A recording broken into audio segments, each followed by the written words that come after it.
Hi, this is Autohaus Hamilton TV, and I'm James, and have been for quite some time now. In 1976, Peter Frampton released Frampton Comes Alive, which went on to sell 11 million copies and was the best-selling album of that year. The album sleeve had a picture of Peter Frampton playing an iconic guitar, a black 1954 Gibson Les Paul that was unusual for having 3 pickups instead of the usual 2. If you were alive back then, and possibly even if you weren't, you will know one of the singles from that album and will recognize it from its intro. This video is all about restoration, and also a little bit about that black Les Paul, coming up after the title sequence.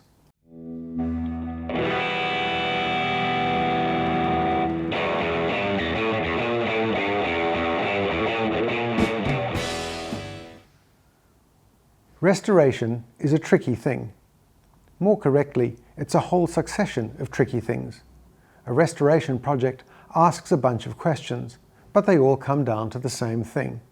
What do you, as the owner of the car, want?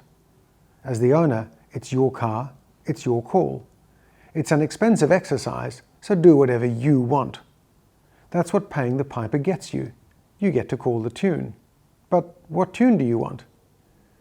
You can take the view that as the current custodian of a car, you ought to do the right thing by the car. And that's a fine starting point. With rare examples commanding the sort of prices that invite comparisons to owning works of art, it kind of makes sense. So it probably rules out a glitter flake purple paint job for pretty much any car. But do you want a concours competitor or a period correct hot rod? What about color choice? Do you go back to the color that was original for the car? If you've decided on a color change, do you restrict your choice to Porsche colors? Or do you opt for a color that Porsche never used because you like it?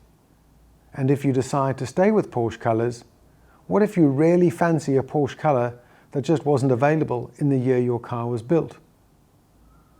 What about using parts that were never available when the car was new?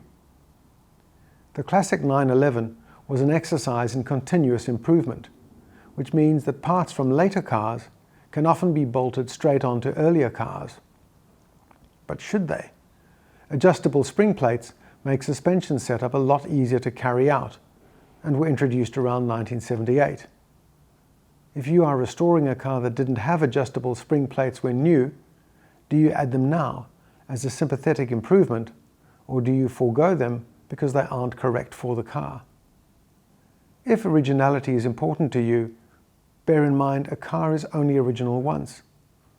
If that's the route you choose, that means it may be worth reusing imperfect trim pieces instead of replacing them.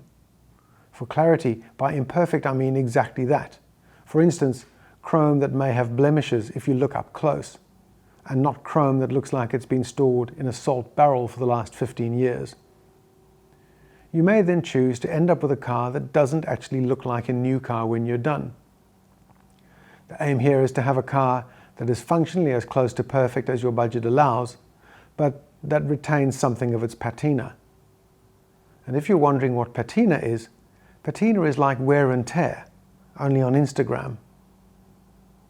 Maybe you want all of the patina left untouched, so that the car wears every year of its age with pride, but still has all of the mechanicals and structural elements restored to give you a car that goes and handles like a restored car while still looking like an old car. If you want a car that looks like a new car, how far down that particular rabbit hole do you want to go? You replace the screen rubbers because they're a bit perished, and the screen moldings are a bit pitted, so they have to go. Then, do you want to replace the glass? All of the glass, or just the front screen? There is a risk here of ending up with something a lot like grandfather's axe. It's the same axe he's had since he was a boy, although he's replaced the head twice and it's now on its 3rd handle.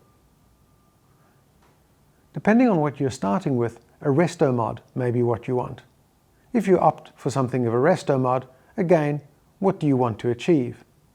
It seems crazy now with long bonnet pre-74 911s being highly sought after, but for a while back then, updating was about as popular as backdating is now. So it's not unheard of to find long bonnet cars that have been updated to look like an impact bumper car, or even a 964. If you have an impact bumper car as the basis of your project, a car that looks like a 73 RS has long been a popular option. Or perhaps you have an idea for a car that looks like it could have left the factory, even if it's a model that never actually existed. This isn't a topic for absolutes or moralizing. If it's your car, it's your call, and that's all there is to it. Apart from anything else, a restoration project, whether you do the work yourself or pay somebody to do it for you, will be a long and expensive undertaking. Treat it as a journey and try and enjoy the process. Take decisions that you like, for two reasons. Firstly, because whatever else happens, that way you will have a car that you like. And secondly, because whatever you decide, there will always be other opinions out there. But of course they will be wrong. And so back to Peter Frampton and his Les Paul. In 1980, the guitar disappeared when the plane carrying all of his band's gear crashed during a tour of South America.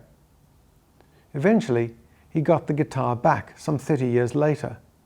A plane crash, followed by years of use, had left their scars. And that is how the guitar looks today. The scars were left, but anything that didn't work properly was replaced. Thank you very much for watching.